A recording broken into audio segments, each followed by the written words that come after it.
Hello, everybody, and welcome back to Throttle Grotto and what is most likely the last large project we're going to do on the YouTube channel. It doesn't mean that all the projects are going away and that 928 isn't going to get done. I hope it still is going to get done. But to be honest, the channel just has grossly underperformed in the amount of time that I've been doing this. I started the channel with the intentions of once I leave my current job, I've maxed out the time I'm able to be there, that YouTube would take over and that I would be able to continue doing this as a full-time career. It's not going to happen. I have about 18 months. So in 18 months, I need to take some vacations. I need to finish up my big projects that I have because I don't know if I'm going to have any money left after I leave my current job and try to find a new one. We all know that the current economic climate is not great. So I'm going to try to finish up everything I can, take some travel, use the vacation time I have left to go see some stuff and do some stuff that I want to check off the list. And one of those is going to be this project. So what is it? Let's find out. So there's probably a few of you that know by that wheel already what it is and the overall shape. But what we have here is a 2003 BMW. I'm pretty sure it doesn't even have blinkers. It is a 2003 Z4. And I've locked the car cover in the trunk. So, hold on. All right. Now I can release the car cover, move it out of the way, leave that there for show you guys a little bit more of the car. But this is what we've got. It is a 2003. It's a little rough because I got it super cheap. And we'll just toss that off to the side, along with the extra layer of protection here for the convertible top. So this is what we're working with. It is a 88,000 mile car. It has been off the road for, I don't know, I think since 2021. And before that, it wasn't driven very much. I swear I don't go seeking out blue cars. They just find me. I'm not even kidding. All right, so let's do the tour. Ooh, I've got to empty the humidity controller that I've put in here. Oh, no, that's actually... No, never mind. It's not full. So the interior is in pretty good shape. Doesn't smell bad. It's been sitting inside for a long time, and unfortunately, right now it has to sit outside. But it is a manual car. You know, all the power accessories.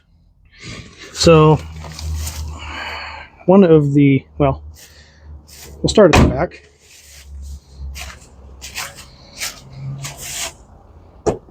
So one of the weird things about this car is that it has, well, aside from a pile of parts in the trunk, it has this where the battery box used to be. So why does it have this where the battery box used to be? Well, if you're observant, you'll see that there's mounts there. There's no battery cables there. And we'll go to the front.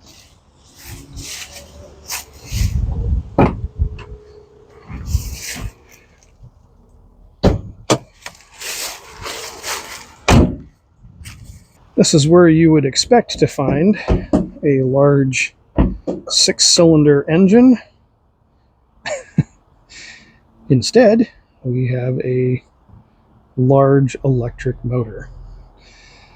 That's right. Someone electrified this BMW and put in all the racks. You can see there they had battery racks there, battery racks up here, over the top of the motor, and then the trunk was also filled with batteries, and I didn't like it. I don't know why. Actually, I do know why. It's because they said that this motor that they used was really, really underpowered. It was good to about 30, and then it just fell on its face. Apparently, it's from like a delivery van or something like that. If you're smart, you will notice there is an immense amount of room for activities in here. And what activities are we talking about? Yes, the F-136. It's going in here. Like, this car was cheap enough and abused enough that I can cut this car apart. I don't have to feel bad about it. Yes, that's right. The F-136 is going in this car. So the car was cheap enough. It's not far gone, but you know, I got this car for less than I paid for the Ferrari motor. So it was cheap. It was like $1,500 for the whole car. So some of you might say I got ripped off. I feel like I paid a pretty good value for it since the car is mostly clean and straight. There's a lot of dinks and dents in it, but I need a plastic piece for this here.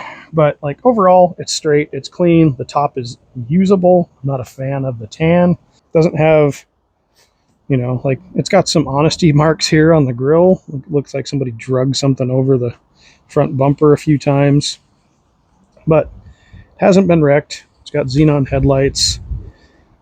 One of the interesting things about this car is that everything works, even without a CAN bus brain or anything in here. The top works, the stereo, the heater, everything, well, exception of the power brakes because there's no vacuum to it. Everything works. So that was a huge deciding factor in picking this up. So I don't have to re-engineer all the car side systems to talk to the ECM. And since it's manual, there's no TCM, so I don't have to worry about that. And like being able to hear that engine with the top down will be cool.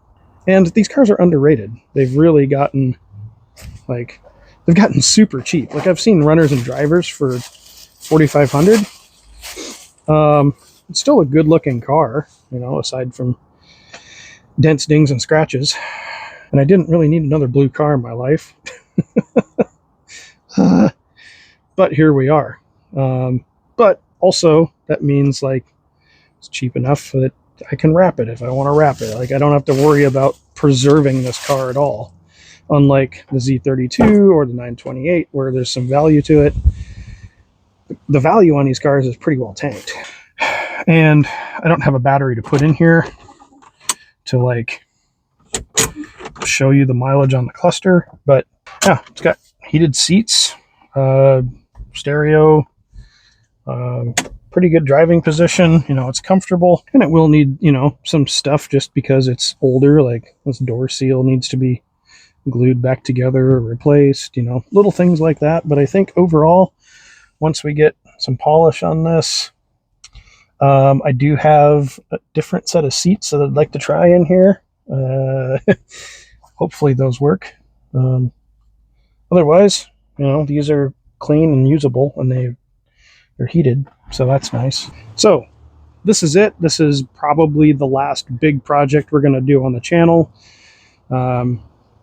Honestly, it's because the channel just didn't take off. I've done everything I can do to try to make it take off, and it just hasn't. For whatever reason. Bad videos, bad promotion, bad host, bad content. I don't know.